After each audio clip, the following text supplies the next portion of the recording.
Hello friends, नमस्कार। जय Jagannath. Vijayalakshmi blog रे एक नूतन एपिसोड को आपण मानक स्वागत। चलतु आज आम टे जाई बाबा बराल बालुकेश्वर मंदिर आड़े टे बुली आसवा। पुरीर एक पवित्र पर्यटन स्थली होउछि बराल बाबा बालुकेश्वर मंदिर। एबे आमे पटनायिका छकरे आसी पहुँची गलुणी। यह पुरी एवं भुवनेश्वर जातीय राजपथ रे थिबा पटनायिका छकटारू भीतर को 4 किलोमीटर दूर रे अवस्थित बाबा बराल बालुकेश्वर पीठ।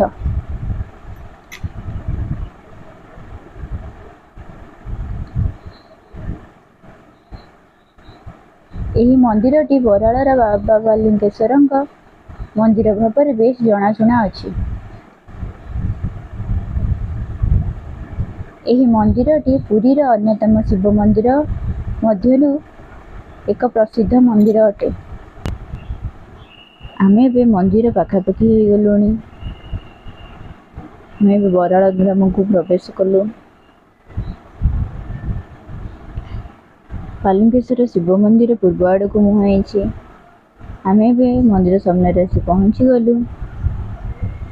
मंदिर सामने भोग दुकान सब पड़ी। लोकंकर चलचंचल भी चली। मो पु गाड़ी रे आसला सोई पड़ी गाठी।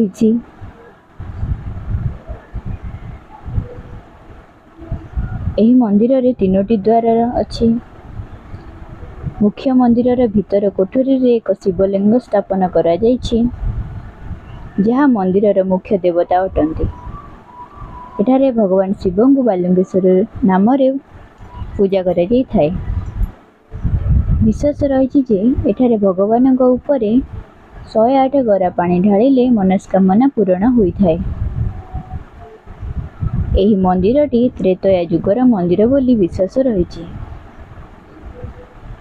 लोकंग कथार जना जाए जे भगवान श्री रामचंद्र वनवास काल रे निकटस्थ भार्गवी नदी कूल थिबा भृगुमुनि आश्रम रे अवस्थान करथिले। भार्गवी नदी कूल रे बाली रे शिवलिंग प्रतिष्ठा करी पितृपुरुषों उद्देश्य रे पिंडदान करथिले। पुरुषोत्तम प्रभु श्री राम बालुका भाव रे प्रतिष्ठा कर जायथिबारु बाबांग नाम बालुकेश्वर बोली नामकरण होईछि। हेले बाबांगर अनेक महिमा इतिहास रे रहिछि।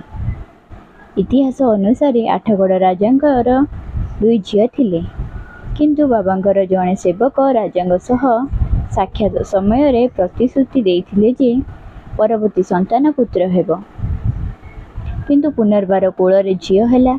सेवकंग निर्देश क्रमे झियाटी को बाबांगर विभूति खुआई कदलीपत्र उपरे ओलटाई सुआई देइथिले।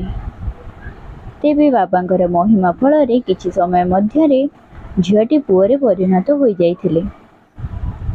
सेबेठु बाबांक महिमा सारा राज्य रे उदाहरण सृष्टि करिछि एवं 8गड़ राजा खुशी होई नूतन मंदिर प्रतिष्ठा करिबा सहित बिलबाड़ी मध्य गंजा करिसेंती। आमे एबे ठाकुरंग पाखे पानी लगी करिबो एवं भोगराग करिबो। आपण माने देखि पड़थिबे बाबा एटी पानी रे बुड़ीकी रहिसेंती।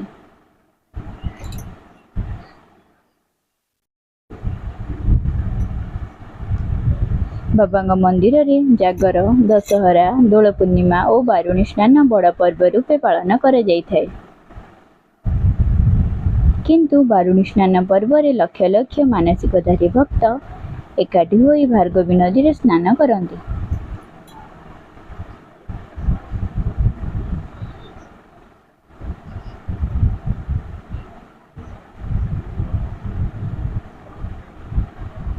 लोकंकर गहली एटी सबु बेल पेंका लगी रही थाए।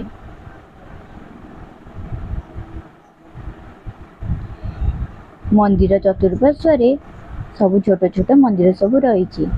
पार्वती और सत्यवान मंदिर, जय माँ दुर्गा मंदिर, एटा होची ठाकुरंग रोषघर। एटी भोग प्रस्तुत करा जाय थाए। एटा बलिबा मन मंदिर, एमती छोट छोट मंदिर सब रही।